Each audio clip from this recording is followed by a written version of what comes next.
Yeah, but I remember when I saw it many years ago, I did think that the mat at the end was a little preposterous, but somehow it just didn't mean so much now. Actually, It's all right. It has a kind of beautiful artificiality to it. It's almost like the Emerald City or something. Yeah, it's like the Emerald City. But I have to say, now we were talking a little earlier about George Pal, who you seem to like immensely. Oh, everybody loved George Pal. George Pal was one, I've worked with a lot of testy people, but directors and producers and so on. George Pal was a sweetheart. He was a lovely, lovely man, and he was a gentle, kind man. And as a result, he got a lot of wonderful things done, because I've always thought, a little bit of sugar really does make the medicine go down. And he was always kind and fun to be with. And I asked Justin, I said, but you wouldn't have known George Pal. You weren't born yet when he died. And he said, I was what? You were... I was born about a year after George died. He was born a year after George died, so he never knew him. But he was a lovely man. So was Rudy Mattei, because I worked with him for, again. Yes, I worked with him about 2 times. Yeah, tell me more about Rudy Mattei. Now, he had a tick, I think. He had a kind of facial tick, is that right? Does that sound right? Not that I can remember, but I remember very little. About 10 years, no, not 10 years, it wasn't that long. I was doing a play in San Francisco because I do a lot of stage work too. And it had never happened to me before. I've always been able to memorize things very, very quickly. And all of a sudden in a play called Golden Age, I just went up. And I don't know if you know what that means, but actors all of a sudden just go blank, and they don't know why. It's a kind of an actor's disease on stage, and I just lost my memory for a second. And the lady working with me kind of said my eyes crossed, and so I had a problem. I started having a problem with my memory, and then a year ago, almost exactly a year ago, I was getting something out of a parked car, luckily on the right-hand side of the car. And a lady came, so I was kind of inside the car, and a lady came 80 miles an hour because she was older, even older than I am, and she was 93, I think. She had put her foot on the accelerator, and she thought it was the brake. And so she kept pressing on it. And so she was going this vast speed, and bumped into my car, and so the car crashed against me, and I crashed against the car next to it, and I got a concussion that I've been living with ever since. And now I don't have any memory at all. And so when I watched the picture tonight, I told my sister, I said, I don't remember any of this at all. So I thought it was a wonderful picture. I used to see my films and just go home and cry and say, I can't be that bad. Why would anybody hire me? And they kept hiring me, and I never really understood it. You were so cute. I don't know if I was cute, but anyway, I just enjoyed the picture so much tonight. So what was it like? By the way, is Peter Hansen by any chance here? Did he come? Peter Hansen, actually, the second male lead under Richard Gere, is actually still around. Yes, he's very much still around. He was the one that I didn't marry in the Doctor. But I was going to say, now, what was Rudy Mattei like to work with? Oh, he was lovely. But, he was a cameraman. Sure. But then he became a director. Right. So I worked with him in both ways. I did a film in India called Harry Black the Tiger with Stuart Granger. And that was great, a lot of fun. The Maharaja of Mysore, if you think of India as the United States, Mysore would be Kansas, right in the center of India. And they had a lot of elephants and animals and so forth, and monkeys and so forth. And we lived in the Maharaja's, our location was on the Maharaja's hunting ground. And so we had a lot of monkeys in the trees. And we had 85 elephants. And kind of they used it in the film for all kinds of things. And we had a tiger, and her name was Lakshmi, and she thought she was a little kitten. And so they had to make her angry all the time, so she would do what they wanted her to do. But it was really directed all of that. And he was so much fun to be with, yeah. Well, now, I get the impression that Powell was very, very tightly involved with every element of this picture, so I'm assuming he was on set a lot. He was on the set every day. Right. I don't think he was always there.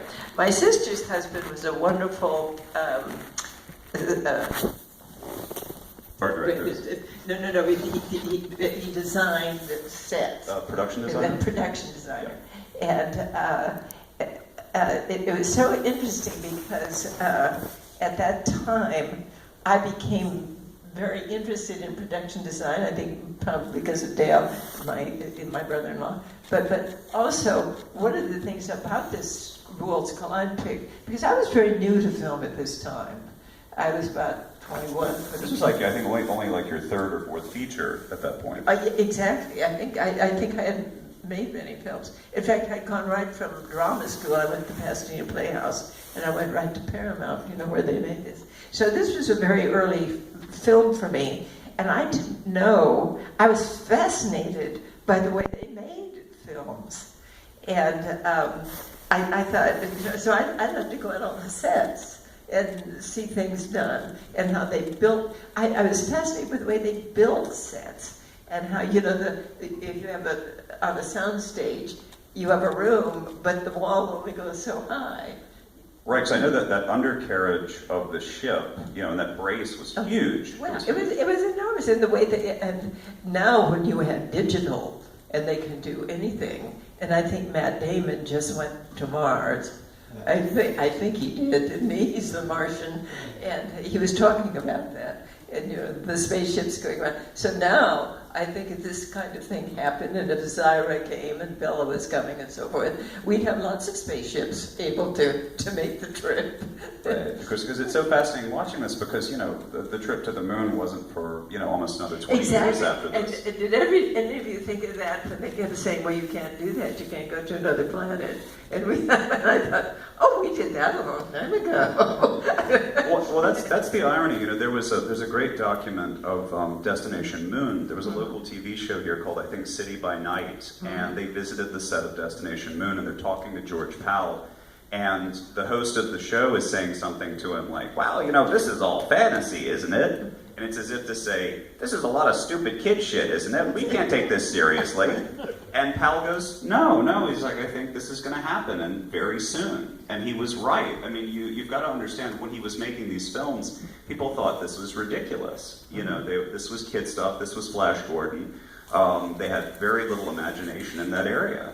So he was a major trailblazer. He took a lot of beatings to get these movies made. Well, these crazy people who don't want to blow Earth up with their nuclear things, you keep wondering how long this planet is going to last. But I think it'll last a lot longer, hopefully.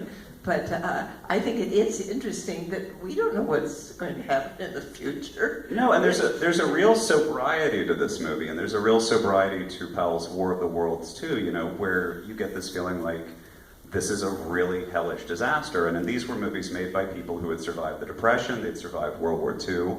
And there's a critic named Bob Stevens, and he called George Powell science fiction's great optimist.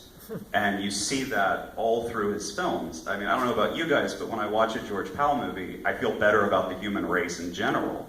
Yes, because so many science fiction films, and that's why I liked It Came from Outer Space so much, by a wonderful writer named Ray Bradbury, and who I liked so much too. Ray Bradbury always just fascinated me. He never drove a car. He rode his bicycle. He just rode his bicycle everywhere, through Beverly Hills and Hollywood and so on. But he felt that, why do people think, if people are intelligent enough to get from wherever they are to Earth, they're not intelligent? They must have had some kind of brain. So he said, why should they be so fierce, or aliens? They probably learned enough to be civilized, right, if they could come to Earth. So that's why he did It Came from Outer Space. These poor people from outer space who were much more advanced than people on Earth. Which isn't hard to believe. Yeah. Yes, they were more advanced than we were. Anyway, they just came because they had a damaged spaceship. and they wanted to get their spaceship fixed and then go back to where they came from, I suppose. But everybody on Earth was trying to get out the guns and fight them and that kind of thing, you know. Which looking at mankind's history, again, is not hard to believe. But, I mean, one of the beauties of that film is, you know, one of your leading men in that, Richard Carlson, he was like the beloved everyman of 50s science fiction movies. He was like a goodwill ambassador for science and for science fiction. And he liked science fiction, and he was trying to get good science fiction movies made, like PAL. But what was he like to work with, Carlson? Oh, I liked him, Carlson. I liked him very much. And I don't think I ever worked with anybody I didn't like. I mean, you know, I think to work on a movie, you become a collegial. You have to, or it doesn't work. Acting is reacting. That's all it is. You have to be able to listen. I learned that early on in acting, and that it's not about what you do, it's about how you react to what somebody else is doing to you. And so that was and I think Richard Carlson was a wonderful actor. We had some very good actors in that film. Right, Russell Johnson. Yeah, but you know, I wanted to say something about Spielberg, because I was so happy. I was one of the